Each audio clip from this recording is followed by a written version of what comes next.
She was found at the bottom of the landing, and she did not remember how she got there.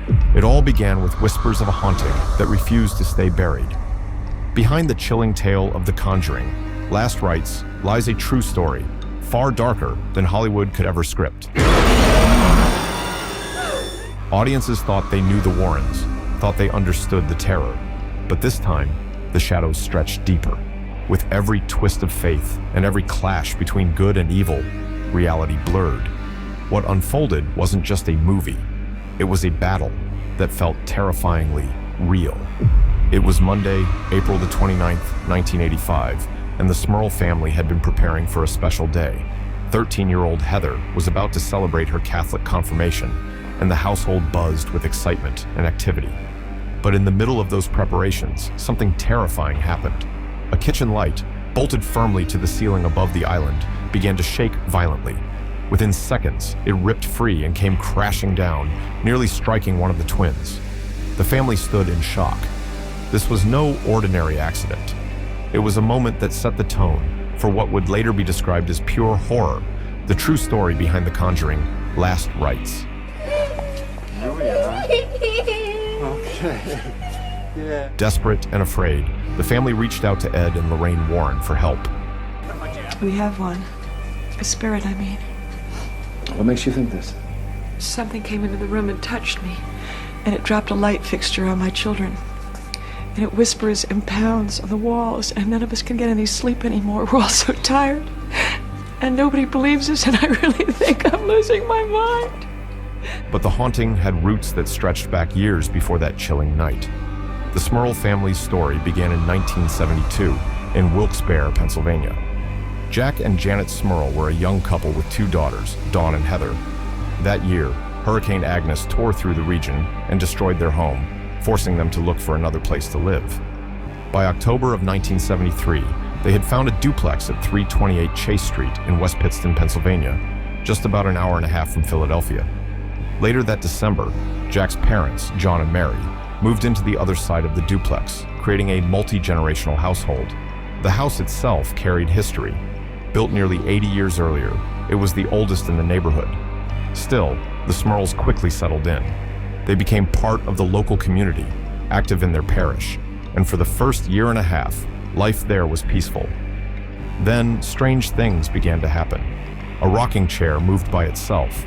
Drawers opened and closed on their own. Radios blared music despite being unplugged. A dark stain appeared on a bedroom wall, returning again and again, no matter how many times it was scrubbed away, eventually forcing the family to cover it with wood paneling. Soon, more sinister signs crept in, foul, unexplainable smells and claw-like scratches carved into newly remodeled walls. At first, Jack and Janet dismissed it, thinking these oddities were harmless. But by 1977, after Mary gave birth to twins, Karen and Shannon, the disturbances had already begun to escalate. The Smurl family believed the night of Heather's confirmation in April 1985 marked the turning point of their haunting. The celebration should have been filled with joy, but instead, it became a trigger for something far darker. The violent shaking and crashing of the kitchen light was later described by Ed and Lorraine Warren as the beginning stages of infestation. The Warrens even suggested that the religious music and joyful spirit of that night had provoked the demon, dragging it out of the shadows. Soon, disturbances began spreading throughout the house. Loud banging echoed on the walls and ceilings, and strange stains appeared on new rugs, returning even after thorough cleaning. Voices began to fill the rooms, sometimes mimicking family members, other times spitting foul words. It seemed designed to turn the Smurls against each other. One evening, Janet heard her name being called again and again from the basement. She answered, but the voice gave no reply, only repeating her name. Ed Warren later explained that these sounds were often projected directly into the minds of the chosen victim. The family also witnessed disturbing sights. A black mist and shadowy human-like shapes appeared most often to Mary and Janet. Lorraine warned that these shadow ghosts were especially dangerous. Meanwhile, the terror grew physical. Jack felt touches while in bed, and Janet was grabbed as she slept. Jack. Jack.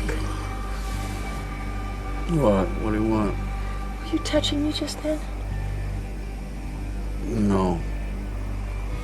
Go back to sleep, hon.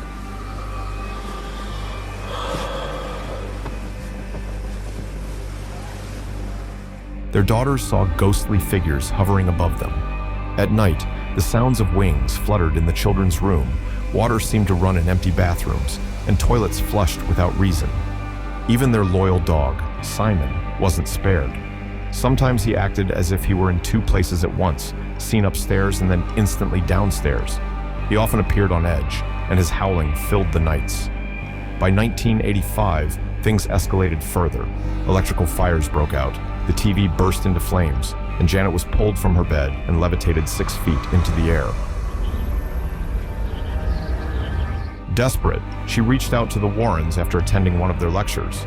In January 1986, they visited the Smurl home, sensing 4 entities, 3 spirits, and a demon controlling them. An experiment with chance confirmed the presence, and while holy water briefly calmed the activity, the church demanded evidence before intervening.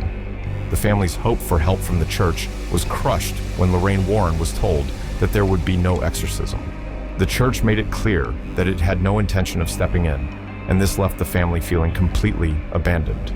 They believed they were being punished by the very place where they had always sought comfort and faith.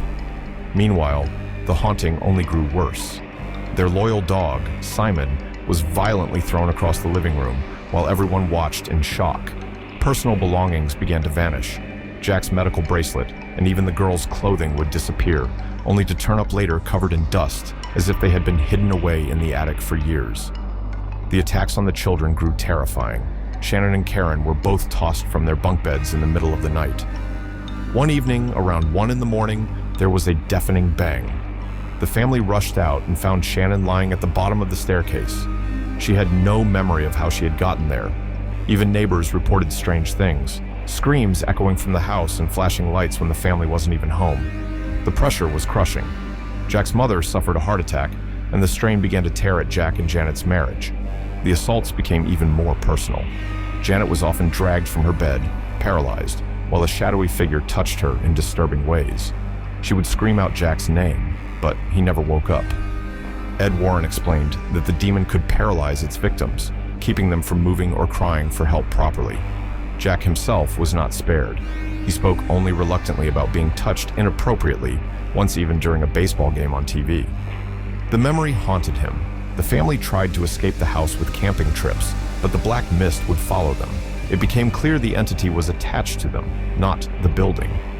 The Warrens concluded that they were dealing with a succubus, a demon that targeted families through sexual and emotional torment.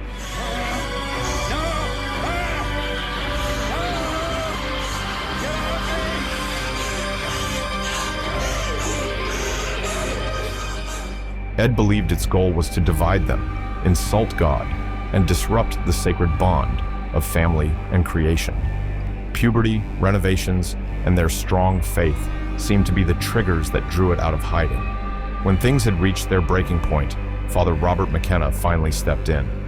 He had worked with the Warrens many times before and was known for performing countless exorcisms.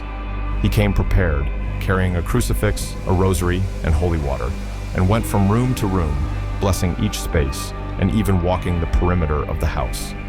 For a short while, it seemed to work. The Smurls felt relief until the noises, the horrible smells, and even the terrifying levitations began again. A second exorcism bought them a few days, maybe even weeks of peace. But soon, the torment returned, stronger than before. Ed Warren admitted that this was one of the most powerful cases of possession he had ever seen. His explanation for why the exorcisms kept failing was simple but heavy. He said God was not yet ready to reveal his power over this evil.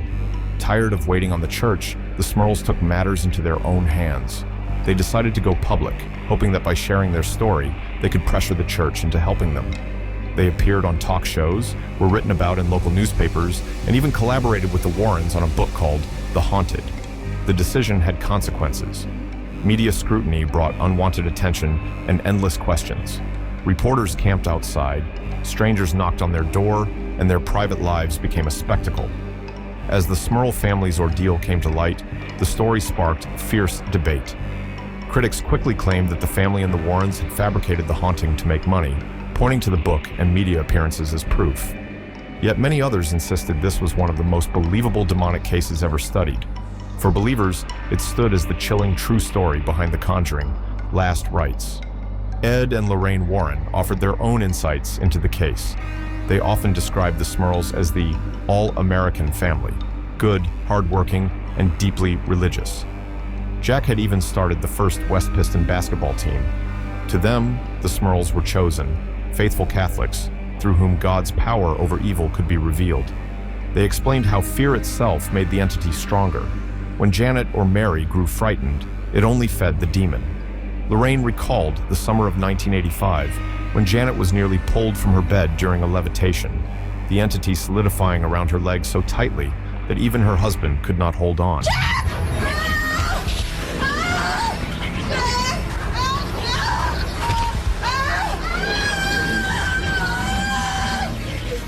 Foul smells often filled the house, what Ed called the odor of demise.